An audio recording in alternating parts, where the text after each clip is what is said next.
السلام عليكم ورحمة الله وبركاته. أعوذ بالله من الشيطان الرجيم. بسم الله الرحمن الرحيم.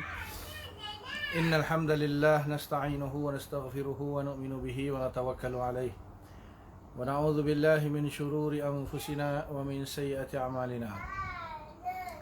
من يهده الله فلا مضل له ومن يضلله فلا هادي له. أشهد أن لا إله إلا الله وحده لا شريك له وأشهد أن محمدا عبده ورسوله.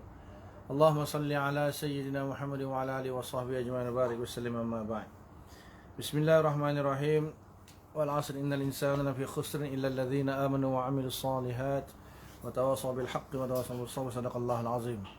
وقال رسول الله صلى الله عليه وسلم: من سلك طريقا يلتمس فيه علما سهل الله له به طريقا إلى الجنة أو كما قال صلى الله عليه وسلم.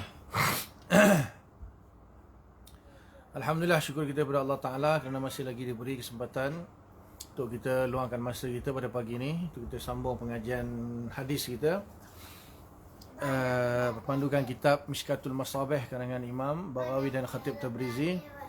Dan insyaAllah kita mulakan dengan baca kita Al-Fatihah. A'udzubillahi minasyaitonir rajim. Bismillahirrahmanirrahim. Alhamdulillah rabbil alamin arrahmanir rahim maliki yaumiddin iyyaka na'budu wa iyyaka nasta'in ihdinas siratal mustaqim siratal ladzina an'amta 'alaihim ghairil maghdubi 'alaihim waladdallin. Amin. Masih lagi dalam Kitabul Iman, bab al-iman bil qadar. Bab tentang keimanan terhadap takdir. Hadis yang ke-92. Wa an Abi Hurairah radhiyallahu taala anhu qala Rasulullah sallallahu alaihi wasallam: yadullahi mala'a la yaghiduha nafaqatun sahaul laila wan nahar.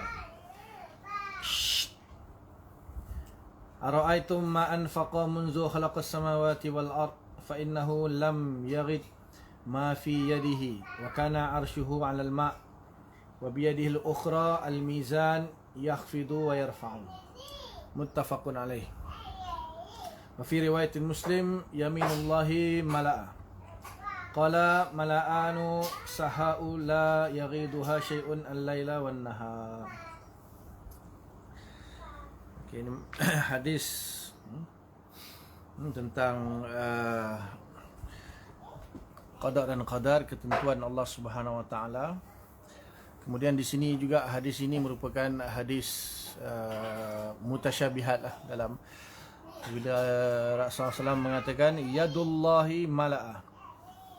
Yadullah maksudnya tangan Allah, kalau terjemahan secara literal lah, terjemahan secara lafzi, jadi tangan.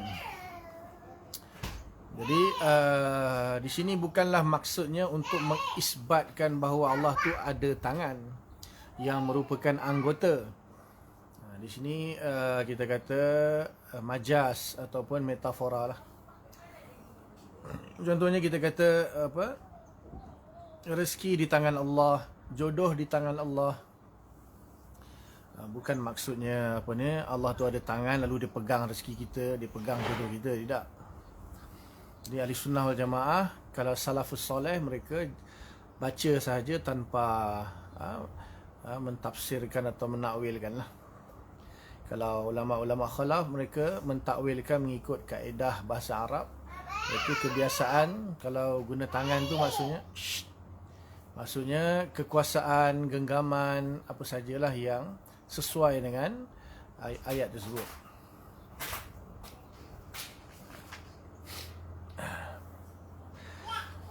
So yadullah al-mala'a maksudnya memenuhi. Jadi maksudnya rezeki Allah ni luas. Rezeki Allah ni nak bagi tahu, kata yadullah al-mala'a maksudnya rezeki Allah Subhanahu wa taala ataupun sesuatu yang Allah peruntukkan untuk rezeki para makhluknya itu luas, tidak terbatas. Ai mamlu'atun kinayatun an kasrati tilkal ni'mah wa si'atiha wa umumiha. So ini kinayah ataupun kiasan kepada rezeki Allah Ta'ala itu luas, banyak dan luas, mencukupi lah. La taghiduha nafaqatun, tidak akan menguranginya nafkah. Maksudnya apabila Allah Subhanahu Wa Taala memberikan rezeki kepada hamba-hambanya, maka tidak akan berkurang. Khazanah rezeki Allah Taala tu tidak akan berkurang. Kerana apa? Allah Taala dia bukannya bukanlah kena diusahakan, dicari, dikumpulkan, kemudian kalau diberikan akan berkurangan. Allah Ta'ala ni dia segala sesuatu yang mungkin itu berada di bawah kudrahnya, kekuasaannya, dan tidak akan terbatas. Kemungkinan untuk diciptakan rezeki itu tidak terbatas. Maksudnya kalau diberikan lagi akan ada lagi, akan diberi lagi. Allah Ta'ala berkuasa untuk menciptakan lagi, takkan habis-habis. Dia bukan Allah Ta'ala hanya ada satu rezeki yang banyak, tapi bila diberi semakin kurang, macam mana kita lah, manusia. Ya Allah Ta'ala punya segala rezeki yang dia miliki, yang merupakan salah satu daripada makhluk dia lah. Rezeki ni pun salah satu daripada makhluk Allah Ta'ala. Di sini dia gunakan perkataan nafaqah tu, dia panggil isti'arah tabi'iyah. Jadi di sini macamnya seolah-olah bila kita ada sesuatu, kita beri nafkah kepada orang, maka akan berkurang. Kalau kita ada RM1,000, kita bagi 100, tinggal 900. Maka di sini dinafikan. Maka sekiranya Allah Ta'ala memberikan rezeki nafkah kepada semua makhluk-makhluk dia, sedikit pun tidak akan berkurang rezeki di dalam khazanah Allah Ta'ala.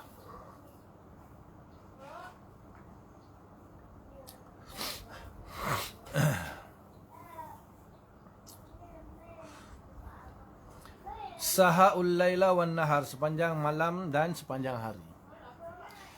Jadi tak kiralah maksudnya memenuhi segala rezeki pada waktu siang dan juga pada waktu malam, pada malam dan juga waktu siang, maka tidak akan berkurang sedikit pun. Ara'aitum, tidakkah kamu melihat ma anfaqa muz khalaqas samaa wal arda, apa-apa yang Allah infakkan semenjak penciptaan langit dan bumi. Fa innahu lam yaghid ma fi yadihi, sesungguhnya tidak berkurang sedikit pun yang ada, yang apa-apa yang di dalam kekuasaan Allah Ta'ala. Wa kana arshuhu 'alal ma', dan adanya arasy Allah Ta'ala itu di atas air.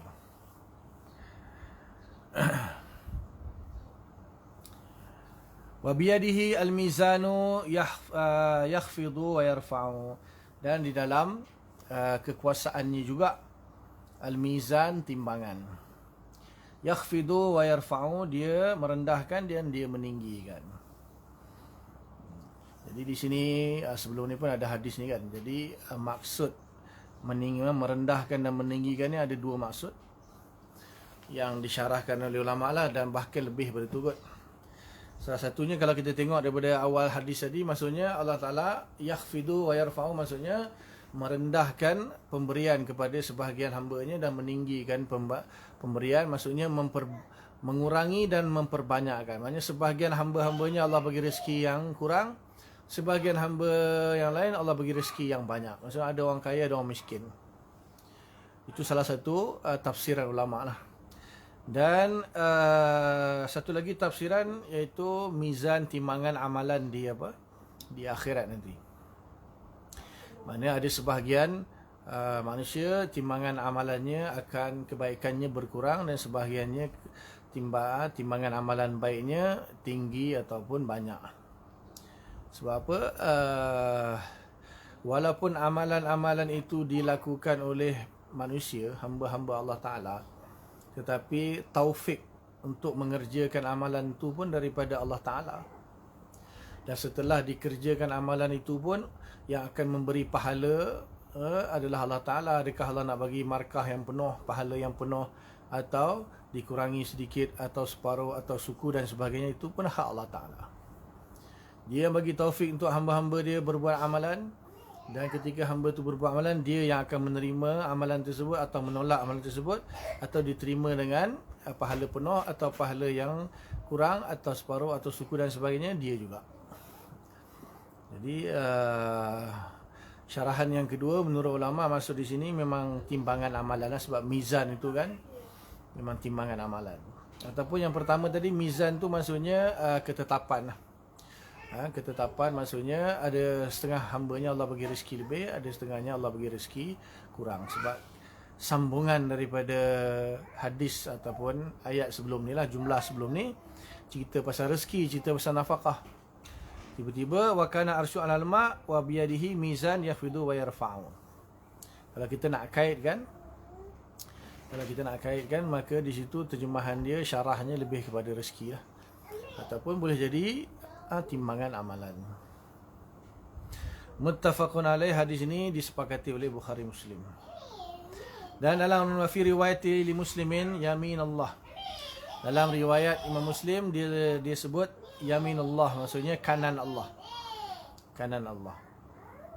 Jadi berbeza dengan lafaz tadi yadullah, tangan Allah, ataupun kalau kita takwilkannya di dalam kekuasaan atau di dalam genggaman Allah Ta'ala. Di sini yaminullah pun sama lah, sama.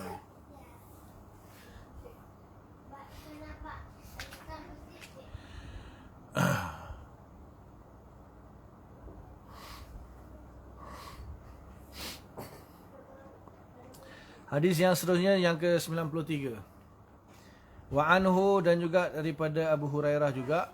Hadis tadi daripada Abu Hurairah, hadis yang seterusnya pun daripada Abu Hurairah radhiyallahu ta'ala anhu juga. Qala su'ila Rasulullah SAW an zarari musyrikin. Faqala Allahu a'lamu bima kanu 'amilin, muttafaqun alaih. Rasulullah SAW ditanya tentang zuriat orang musyrikin, anak-anak orang-orang musyrikin. Maka Nabi SAW menjawab, Allah lebih mengetahui bima kanu 'amilin, terhadap apa-apa yang mereka kerjakan. Muttafaqun alaih. Jadi di sini maksud zarari ini anak-anak orang kafir yang mati sebelum lahir, sebelum baligh. Anak-anak orang kafir yang mati sebelum baligh.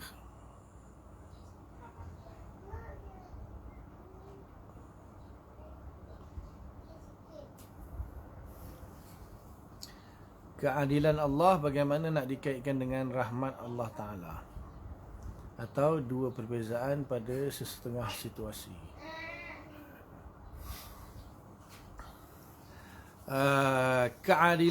Keadilan ni lawan bagi zalim.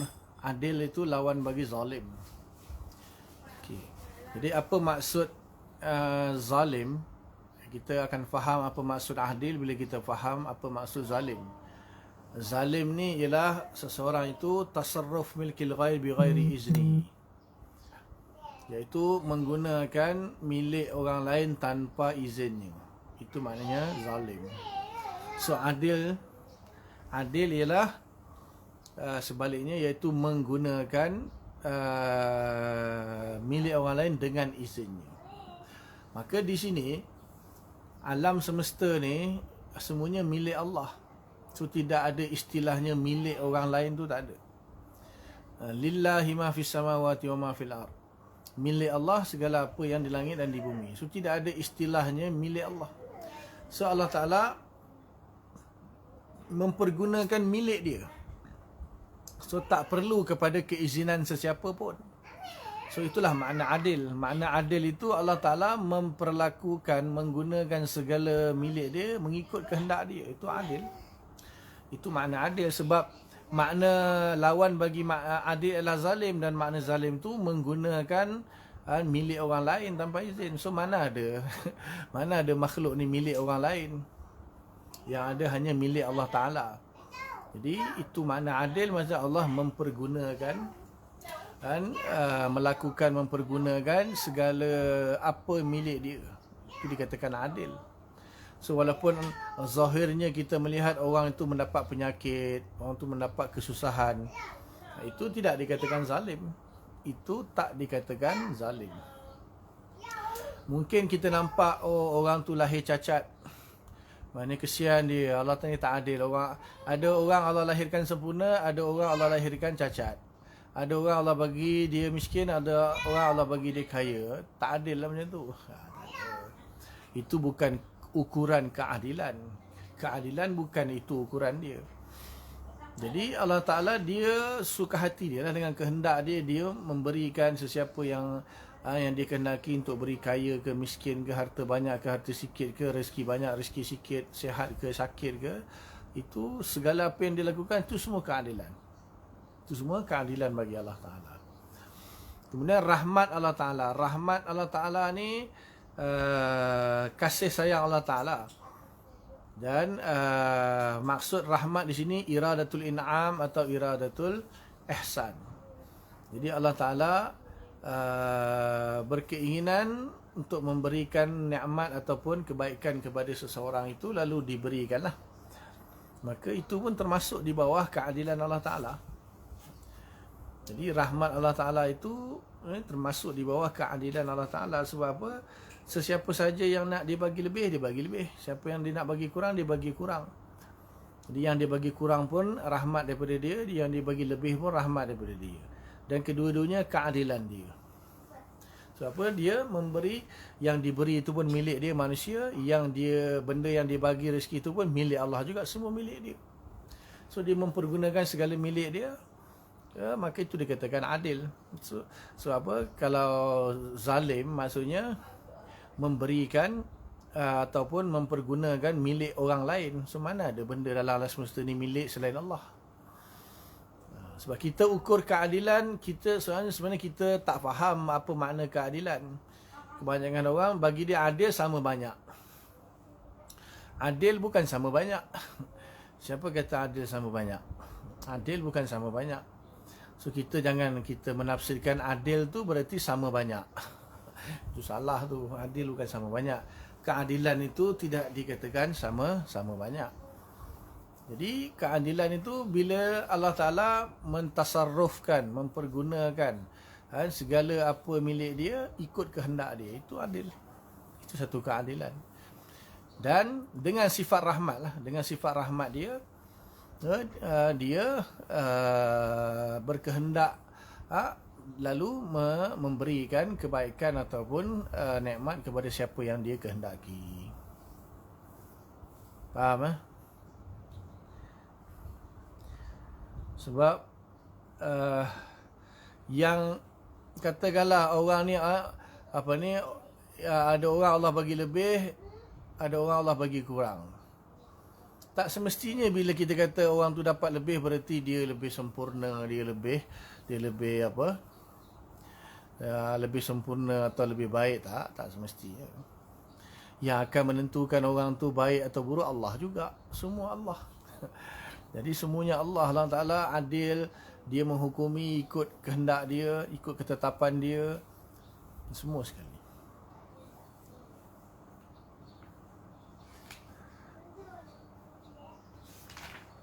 Sebab Allah ni Tuhan kan. Allah Ta'ala ni Tuhan. Tuhan kita tak boleh samakan dengan makhluk. Kalau kita cuba mengukur keadilan Tuhan dengan keadilan manusia, maknanya kita dah menyamakan Allah dengan makhluk. Na'udzubillah, tak boleh. Tak boleh. Allah laisa kamitslihi syai'. So apa yang kita faham keadilan di kalangan manusia, rahmat di kalangan manusia, kita tak boleh samakan dengan keadilan dan rahmat di sisi Allah Ta'ala. Allah Ta'ala lain. Dia lain daripada yang lain lah. Dia laisa kamitslihi syai'. So kita tak boleh nak samakan keadilan Allah dengan keadilan manusia. Faham?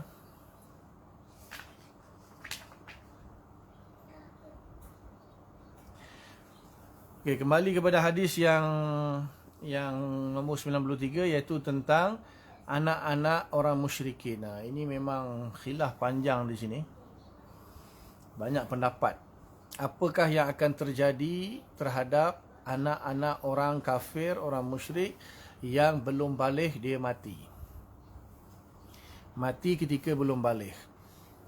Di sini Nabi SAW ditanya, Nabi jawab apa? Allahu a'lamu bima kanu amilin. Dan muttafaqun alaih, hadis sahih Bukhari Muslim.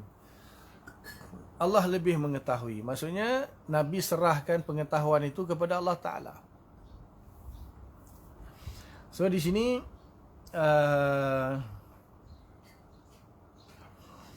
menurut sebagian ulama, dia ada khilaf panjang banyak dalam bab ni.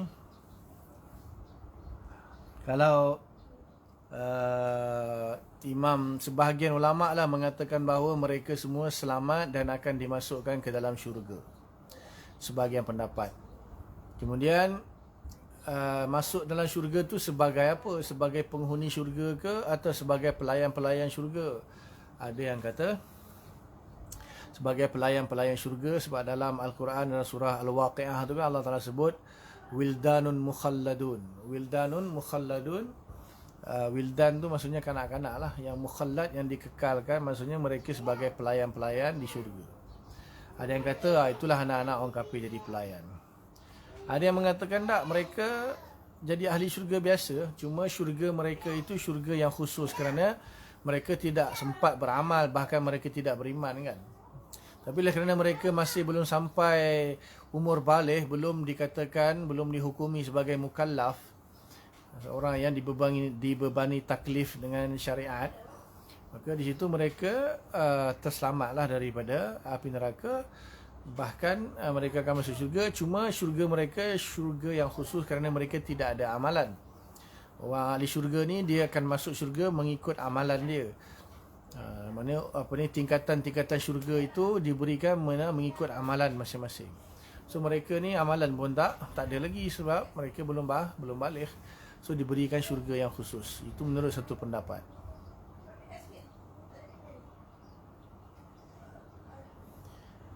Bolehkah orang Muslim memberi zakat kepada anak yatim bukan Islam?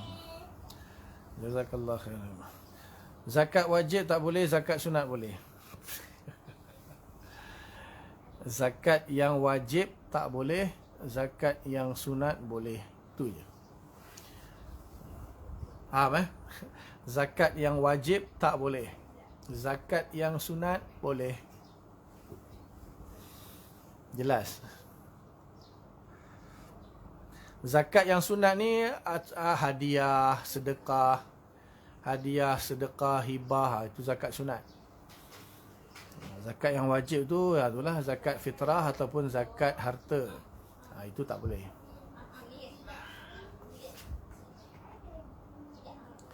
Yalah, walaupun dia anak orang yatim. Sebab apa? Anak yatim jadi dia sebenarnya kalau anak yatim dia tengok kepada penjaga dia. Bila anak yatim tengok kepada penjaga. Jadi semasa dia anak yatim ni maksudnya belum mencapai umur baligh. Anak yatim ini adalah kanak-kanak yang belum capai umur baligh. Kalau sampai umur baligh dia dah tak dikira anak yatim. Istilah anak yatim ni hanya kepada kanak-kanak yang belum baligh, yang kematian ibu atau bapa atau kedua-duanya sekali lah. Maka tidak setelah dia umur baligh maka tak dihukumi yatim lagi. Atau mak ayah dia meninggal ketika dia sudah baligh, maka itu bukan anak yatim. Anak yatim ni ketika mak ayah dia meninggal, mak atau ayah atau kedua-duanya ketika dia berumur belum baligh. Jadi di situ itu namanya anak yatim. Dan zakat pula tak semestinya diberikan pada anak yatim. Tak boleh kalau anak yatim tu kaya. Sebab tu tidak ada istilahnya dalam 8 asnaf tu, asnaf samaniyah. Asnafus samaniyah, asnaf yang 8 itu yang layak menerima zakat, mana ada anak yatim. Sebab apa? Anak yatim ada yang kaya. Anak yatim boleh jadi kaya. Jadi kalau anak yatim tu miskin, baru boleh terima walaupun Islam sekalipun. Anak yatim yang Islam, kalau dia miskin baru dia terima zakat sebab miskin, sebab fakir. Tapi kalau dia anak yatim tapi dia kaya, bapa dia jutawan, dia mati dan anak seorang. Harta yang dapat kat dia pun 500,000 misalnya. So dia tak layak terima zakat sebab yatim itu bukan yatim itu bukan syarat untuk menerima zakat. Yang syarat dia 8 tu lah, sama ada fakir, miskin, hutang, hamba dan sebagainya. Sedekah zakat sunat ni pun dia ada kategori dia. Kalau katalah anak orang kafir itu dia yatim dan dia miskin, maka kita bagi dia sedekah. Dia namanya sedekah sunat, zakat sunat atau sedekah sunat. Sebab sedekah itu lebih kepada memberikan kepada orang yang memerlukan, yang miskin, yang fakir. Tapi kalau dia kaya, dia tak panggil sedekah, biasanya dipanggil hibah atau hadiah. Hibah atau hadiah. Sedekah ni lebih sesuai kepada orang yang susah, orang miskin. So boleh je kita bagi sedekah sunat kepada anak yatim yang miskin di kalangan orang kafir, boleh.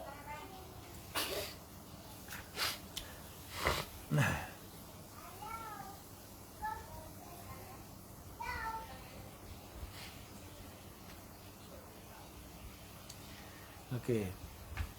Di sini apakah pendapat ulama tentang nasib anak-anak orang kafir yang meninggal sebelum baligh? So di sini ada khilaf. Kalau menurut zahir hadis ini, nanti akan ada lagi hadis dalam fasl sani, nanti ada hadis lagi. So di sini dia beritahu bahawa serahkan perkara itu kepada Allah. Nabi sini kata wallahu a'lam. Maksudnya Nabi mentafwidkan, menyerahkan perkara itu kepada Allah Taala. Maksudnya apa yang Allah nak lakukan tu terpulang kepada Allah lah. Ikut kehendak Allah, nak masuk syurga ke nak buat macam mana ke, boleh. Cuma antara pendapat-pendapat yang mengatakan mereka ahli syurga yang khusus. Ada yang kata mereka jadi pelayan-pelayan syurga. Ada yang kata mereka akan diuji di akhirat. Ada pendapat mengatakan mereka akan diuji di akhirat. Kalau lulus ujian tu mereka akan masuk syurga, kalau tak lulus masuk neraka. Ada yang kata mereka akan ikut mak ayah dia. Mereka akan mengikut mak ayah dia. Maksudnya kalau mak ayah dia kafir, neraka, dia akan masuk neraka. Itu pernah macam-macam pendapat lah. So yang rajahnya ada dua. Satu, tafwid ilallah, maksudnya serahkan kepada Allah, tawakuf lah, maksudnya kita serahkan perkara itu kepada Allah. Yang kedua, dalam Tuhfatul Murid, Imam Bajuri kata syurga. Cuma syurga yang macam mana tu ada khilaf lagi. Ada yang kata sebagai pelayan, ada yang kata sebagai dan sebagainya lah.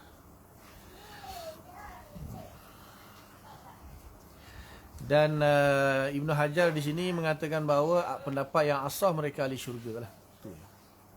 Pendapat yang asah mengatakan mereka ahli syurga. Okey, faslus tsani.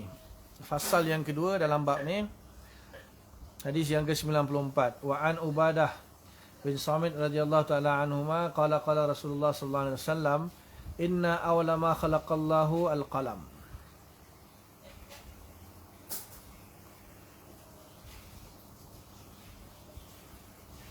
Perbahasan anak istimewa autism, walaupun meninggal pada umur yang lewat. Autism ni saya tak pasti. Autism ni dia berakal ke tidak? Dia punya ukuran dia berakal, baligh dan berakal. Kalau dia baligh dan dia berakal, autism ni kalau masuk kategori berakal, maka dia mukallaf. Kalau autism ni masuk kelompok yang tak berakal gila, maka dia tak mukallaf. Tapi setahu saya autism ni berakal. So autism ni dia berakal, maka dia dikira sebagai mukallaf. Dia dikira sebagai mukallaf. Sebab yang kira bukan mukallaf tu orang gila je. Maksudnya 50%, lebih 50% otak dia tak berfungsi, itu baru dikatakan tidak berakal.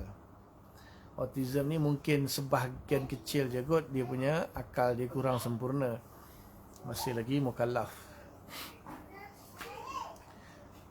Okey, hadis seterusnya tentang inna awwala ma khalaqallahu al-qalam. Sesungguhnya antara yang awal yang Allah ciptakan. Hadis riwayat Imam Tirmizi, dan Imam Tirmizi mengatakan hadis ini hadis gharib isnad. Apa maksud hadis gharib ni? Secara sanad maksudnya hanya satu sahaja sanad inilah. Sanad ini hanya satu sahaja, ataupun biasanya gharib mana hadis yang sanadnya hanya satu sahaja. Adakah sahih atau tidak, itu perlu dikaji lah, dia punya senarai perawi-perawi yang ada dalam rantaian sanad tersebut. Gharib boleh jadi sahih, gharib boleh jadi hasan, gharib boleh jadi dhaif. Gharib tak semestinya dhaif.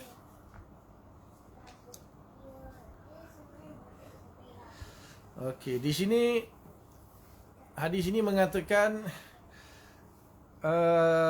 sesungguhnya yang pertama sekali Allah Ta'ala ciptakan adalah pen. Maka di sini ada khilaf. Ada khilaf juga di kalangan ulama.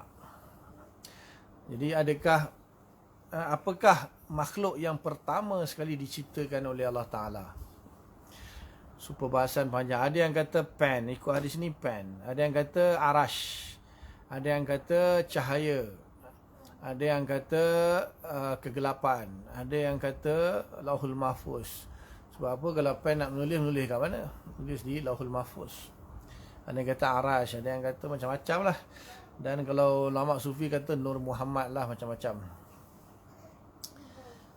So di sini kata ulama, maksud di sini bukanlah yang betul-betul pertama. Maksudnya di antara makhluk yang awal yang Allah ciptakan adalah pen. So qalam ni ataupun pen ni maksudnya di antara makhluk yang awal lah. Antara semua-semua tadi lah yang disebutkan, sama ada Lauhul Mahfuz ke Arash ke dan sebagainya, tu pen antara yang awal lah.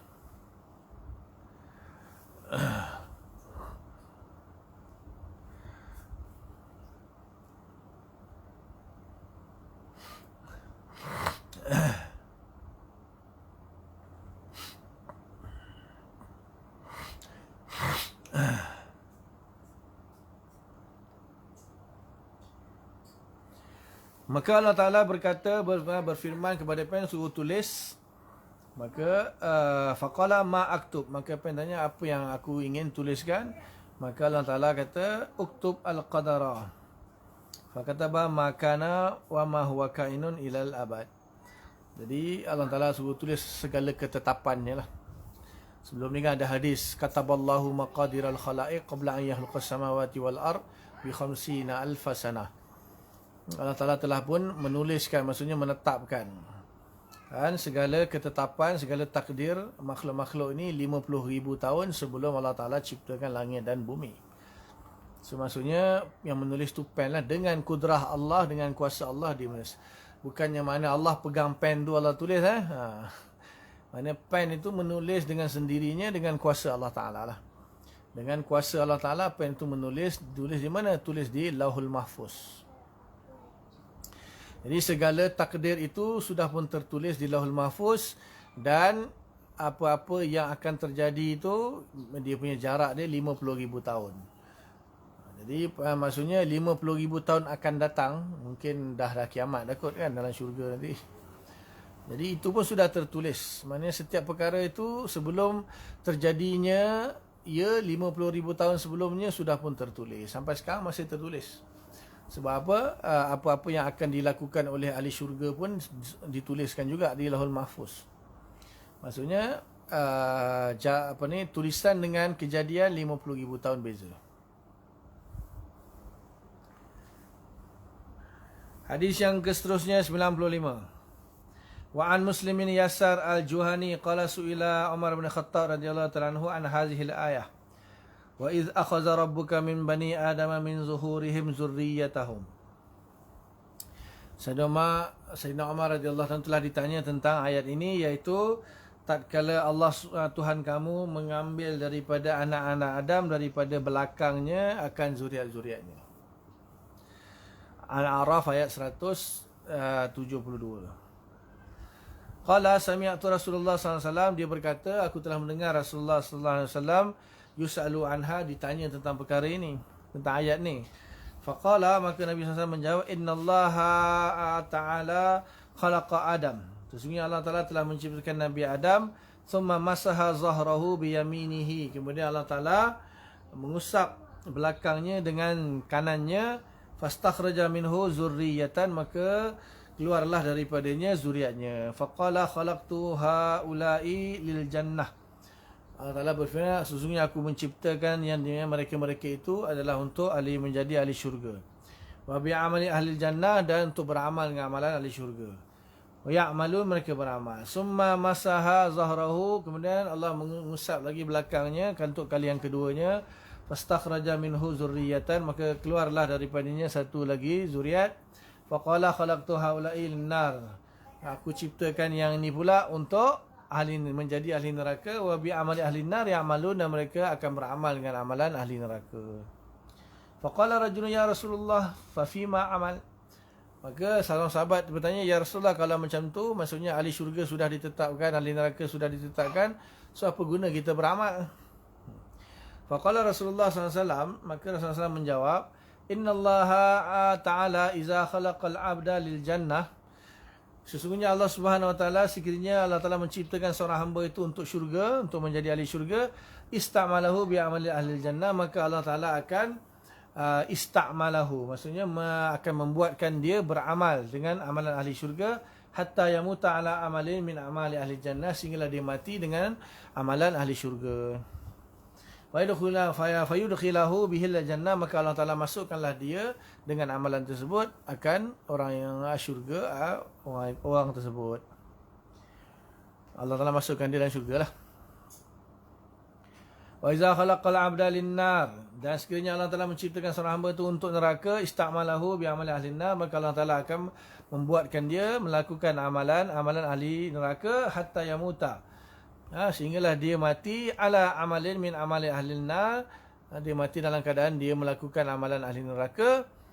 Fayudkhilahu bihi an-nar, maka dia Allah Taala masukkan dia ke dalam neraka dengan amalan tersebut. Rawahu Malik wa Tirmizi wa Abu Daud. So ini pun dah selesai dah sebelum ni hadis ini dah selesai dah, iaitu takdir kan. Maknanya sahabat pun kalau macam tu nak beramal buat apa? Kalau ahli syurga sudah ditetapkan, ahli neraka sudah ditetapkan, apa guna kita nak beramal lagi? Kita beramal macam mana pun, kalau kita dah ditakdirkan ahli syurga, tetap akan masuk syurga kalau tak beramal pun. Tapi kalau kita beramal macam mana pun, kalau kita ditetapkan ahli neraka, maka kita akan masuk neraka juga, walaupun kita beramal macam mana banyak pun. Nak buat apa kita beramal? So dalam riwayat yang sebelum ni kan Nabi jawab, kullun muyassarun lima khuliqalah. Maksudnya Nabi kata, i'malu, beramallah kamu, kullun muyassarun lima khuliqalahu. Beramallah kamu, sesungguhnya setiap daripada kamu akan dipermudahkan terhadap apa yang dia diciptakan. Maksudnya kalau dia diciptakan untuk menjadi ahli syurga, Allah Taala akan memudahkan dia untuk melakukan amalan ahli syurga, dan dia akan mati dalam keadaan begitu. Itu juga sebaliknya, kalau dia memang dah ditakdirkan ahli neraka, maka Allah Taala akan mempermudahkan dia untuk membuat amalan ahli neraka, lalu dia mati dalam keadaan macam tu, masuk neraka. Sebab apa? Sebab kita tak tahu takdir kita. Walaupun takdir itu sudah ditulis, tapi masalahnya kita tahu ke? Tak ada manusia yang tahu takdirnya. Tidak ada manusia yang tahu dia ni ahli syurga ke ahli neraka. Selagi umur dia tak selesai, selagi dia tak mati, selagi itu dia tak akan boleh memastikan sama ada dia ni ahli syurga atau ahli neraka. Kita pun tak boleh pastikan. Masalah apa? Sehingga orang tu mungkin dia beramal dengan amalan ahli syurga ketika hidup, ketika nak mati dia berubah, boleh jadi hadis yang sebelum ni kan bahas. Jadi kerana kita tak tahu, kita tidak mengetahui apakah takdir kita, dalam masa yang sama kita diberi pilihan oleh Allah Ta'ala untuk kita melakukan ketaatan ataupun maksiat, maka pilihlah untuk melakukan ketaatan. I'malu, beramallah dengan amalan yang baik. Jangan kamu pilih beramal dengan amalan yang maksiat. Jadi kalau kita suka pilih buat maksiat, tanda-tanda lah tu kot mungkin kita nak masuk neraka. Tapi kalau kita dalam keadaan kita diberi pilihan, kita selalu memilih amalan-amalan yang baik, itu tanda-tanda lah, tanda-tanda mungkin kita ahli syurga.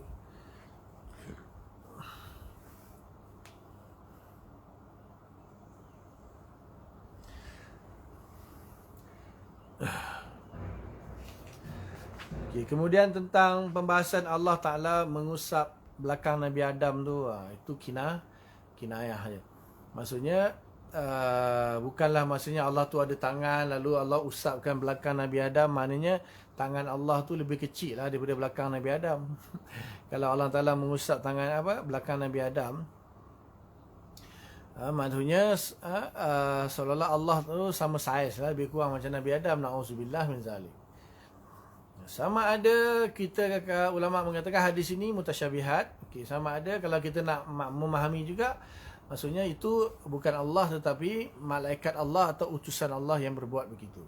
Ataupun Allah mengusap belakang Nabi Adam tu maksudnya Allah melakukan sesuatu perbuatan yang mana akhirnya mengeluarkan satu kelompok zuriat dia yang menjadi ahli syurga, dan kali yang keduanya mengeluarkan kelompok yang merupakan ahli neraka. Dua perbuatan daripada Allah Ta'ala lah. Tapi bukan maksudnya Allah ada tangannya dia usap di belakang, bahagian belakang Nabi Adam, bukan. Kalau tak nanti menyalahi dalil laisa kamitslihi syai', iaitu tidak ada sesuatu pun yang serupa dengan Allah Ta'ala. Tak boleh kita kata Allah ada tangan lalu mengusap, menyentuh Nabi Adam, tak boleh.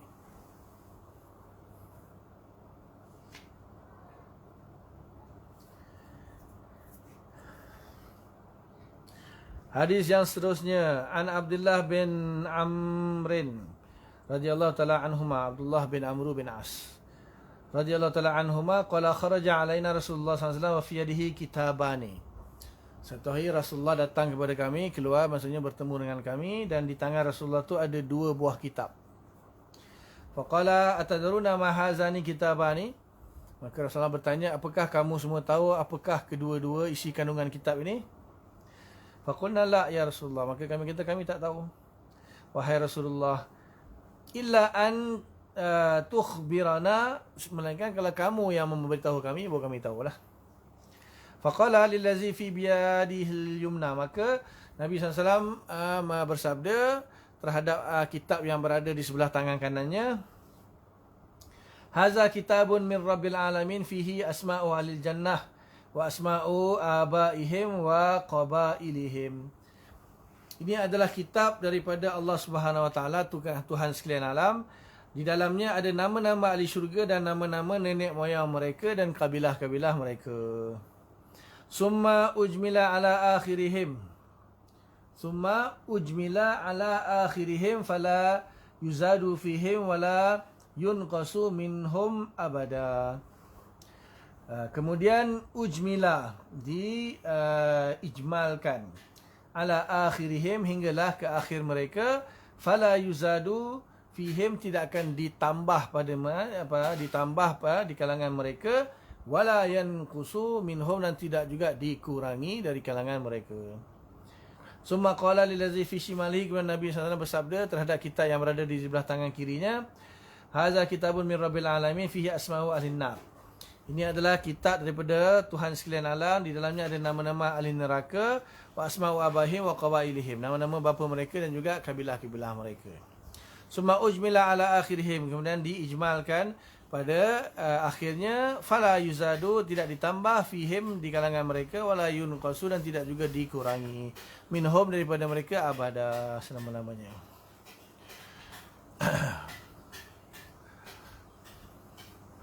Ijmal tu maksudnya Nabi tak sebutlah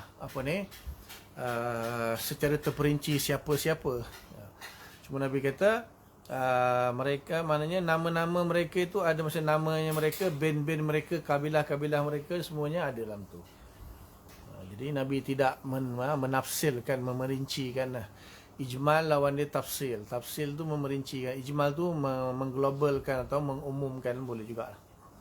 So Nabi tak bagi tahu lah siapa-siapa dia. Nabi cuma bagi tahu nama-nama sudah tercatat, nama bapa mereka dan nama kabilah-kabilah mereka.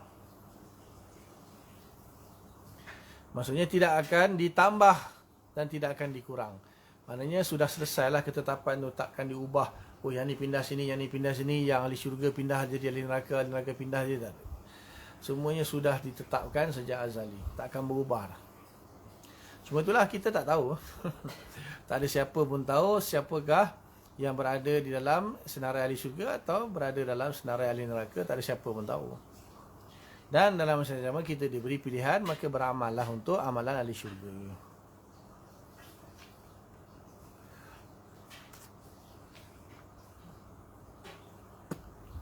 Faqala ashabuhu fa fima al-amal ya Rasulullah. Maka sahabat-sahabat Nabi mengatakan, kalau macam tu nak buat apa kita beramal ya Rasulullah? In kana amrun qad furiga minhu, kalaulah perkara itu sudah pun selesai, maksudnya sudah ditakdirkan ahli syurga ahli neraka, nak buat apa beramal? So sama je macam hadis yang sebelum ni. Faqalu saddidu wa qaribu. Nabi SAW bersabda, saddidu, berbuat betullah kamu. Berbuat baik atau berbuat perkara yang betul, dengan betul. Wa qaribu, dan dekatkanlah diri kamu kepada Allah Ta'ala. Kuliah lah.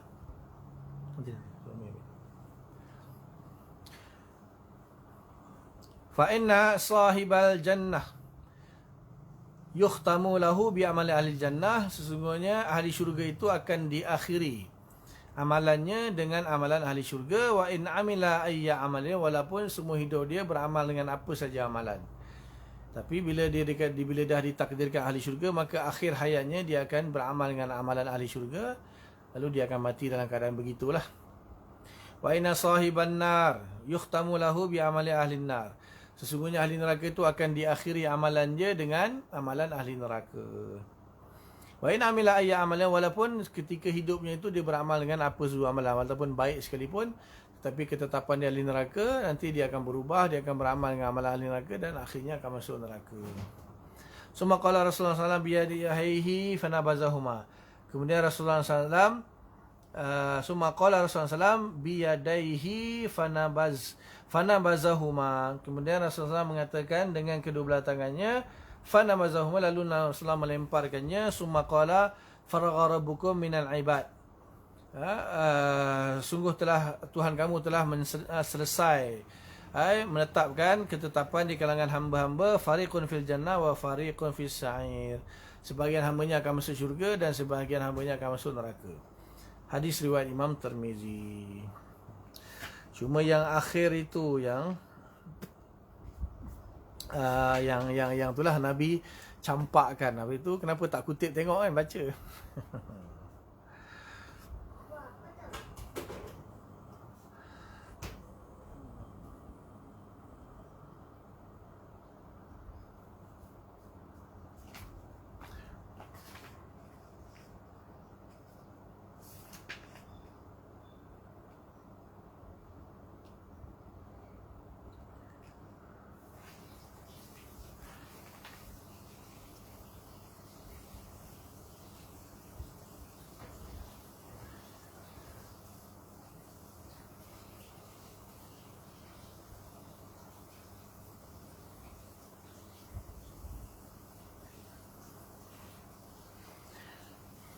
So di sini ada persoalan timbul yang dikatakan kitab itu wujud ke tak wujud. Kan Nabi datang, Nabi bawa dua kitab, satu kitab belah kanan, satu kitab belah kiri. So, dalam kitab belah kanan ni nama-nama ahli syurga, bapa-bapaknya dan kabilah-kabilahnya. Ini ahli neraka, nama dia, nama bapa dia dan nama kabilah dia. Kemudian kitab tu pergi mana? Maknanya Nabi masang seolah-olah Nabi campakkan, dihilang. Atau sebenarnya tidak ada kitab pun, macam seolah-olah Nabi membawa macam seolah-olah dua kitab. Jadi sahabat pun boleh Nabi bawa macam tu kan, contohnya. Apa ni? Sebenarnya di sini ada senarai nama. Jadi di sini tak dijelaskanlah adakah yang Nabi yang bawa kitab di sini, kitab yang betul-betul wujud. Kalau kitab yang betul-betul wujud, jadi Nabi campakkan, mestilah dia orang kutip kan, kutip baca tengok nama aku ada dalam syurga kan, neraka.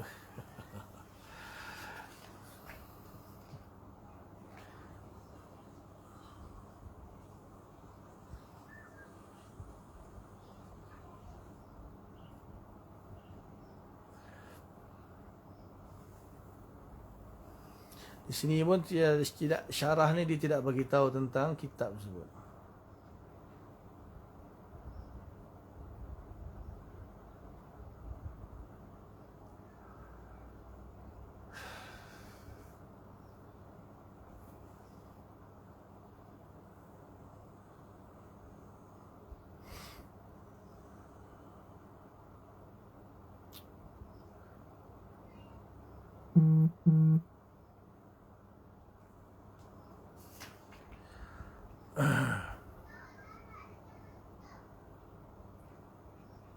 Di sini tak disyarahkan lah. Tak pasti lah. Saya ambil syarah Ibn Hajar ni, dia tak cerita pula. Tapi itulah, kalau zahir hadis tadi kan, Nabi membawa kitab. Zahir hadis ni masalah, dia kata kharaja alaina Rasulullah wa fi yadihi kitabani. Wa fi yadihi kitabani. Di tangan Rasulullah tu ada dua kitab. Zahirnya lah, zahir secara literalnya hadis wa fi yadihi kitabani. Kemudian faqala atadruna ma hadzal kitab? Tahu tak ni kitab ni apa? Tanya lagi, tahu tak ni kitab apa? Maka sahabat jawab tak tahu. Nabi kata yang di belah tangan yang kanan ni adalah nama-nama di syurga, yang belah kiri nama di neraka. Kemudian last sekali Nabi summa qala Rasulullah SAW bi yadayhi fanabazahuma summa faragha rabbukum. So Nabi melemparkannya, itulah. Wa fi yadihi kitabani yahtamilu annahu haqiqatun wa huwa az-zahir lil qa'idah al-muqarrar ghairu marratin annama warada 'an asy-syari' yahmilu 'ala zahirihi al-mumkin illa an yari ma yusrifu anhu wa ma hunalika laka fa inna Allah ta'ala qadir 'ala kulli syai' wan nabi musta'idun lil idrakil ma'ani al-ghaibiyah wa musyahadun aswarul masnu'a laha wa annahu tamthilun iz min tamami balaghatil mutakallim wa yaswa lil ilmi إذا أراد تحقيق قوله وتفهيم غيره واستحضار المعنى الدقيق الخفي في ذهن السامع حتى كأنه ينظر إليه صورة بصورة محسوسة أشار إليه إشارة إلى المحسوس فهو صلى الله عليه وسلم لما كشف بحقيقة هذا الأمر وأطلعه الله عليه أطلع عالم لم يبقى ما هو خفاء مثل معنى الحاصل في علمه بشيء حاصل في يده.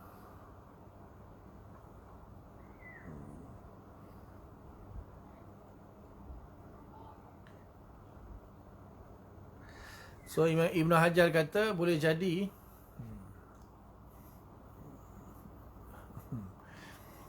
so itulah dia, adakah kitab tu hilang ke atau macam mana, wallahu alam.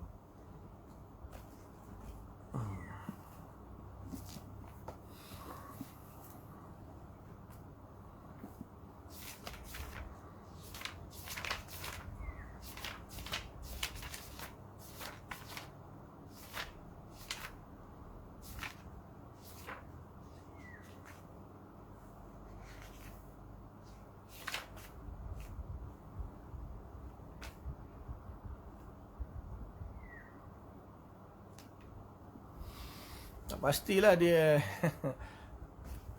nabaza tu maksudnya melemparkan, membuang begitulah. Atau Nabi mengisyarahkan dengan tangannya, kitab tu pun hilang, boleh jadi. Wallahu alam. Sebab Ibn Hajar kata di sini, dia kata yahtamilu annahu haqiqatun. Boleh jadi berkemungkinan kitab itu memang kitab yang betul. Tapi itulah lepas tu hilang ke? Cuma dia beritahu innallaha ala kulli syai'in qadir, maksudnya Allah Taala Maha Kuasa kan untuk buat begitu hilang. Ataupun gambaran kitab kan. Maksudnya benda tu benda gaib. Lalu apa ni lalu nampak macam seolah-olah dua buah kitab, lepas tu hilang gaib. Wallahu a'lam. Sebab kalau Nabi campak kan dah tentulah dia orang kutip kan. Kutip ambil baca, nama aku ada kat mana ni. Simpanlah kitab tu sampai sekarang ada lah kan. Cuma di sini saya tak buka syarah-syarah yang lain ni. Saya pakai syarah Ibn Hajar. Cuma dia tak bahas bila apa ni Nabi melemparkannya itu apa maksudnya. Adakah fana bazahuma al-kitabain kinayatun an hadzal amra qad faragha minhu nazirun qawli sabiq jafal qalam bima anta laqin.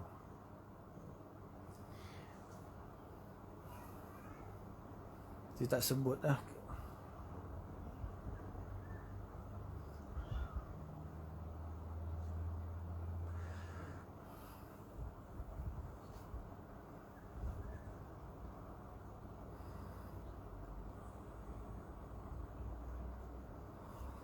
Nanti tengok apa, tengok syarah-syarah yang lain apa maksud dia. Ada banyak lagi syarah Mubarakpuri, syarah TB, syarah apa ni Mirqat, syarah Imam Amul Aliqari.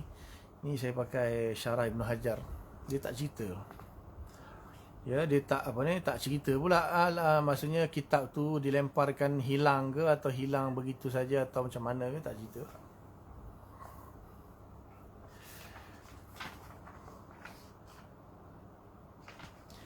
Wallahu alam. Cukup insya-Allah.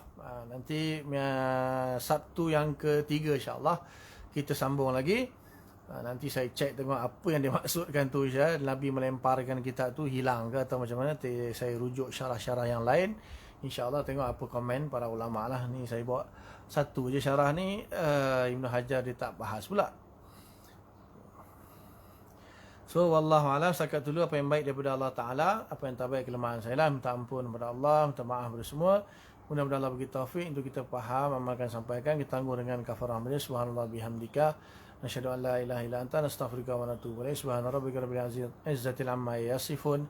Wassalamun ala mursalin walhamdulillahi rabbil alamin. Assalamualaikum warahmatullahi wabarakatuh.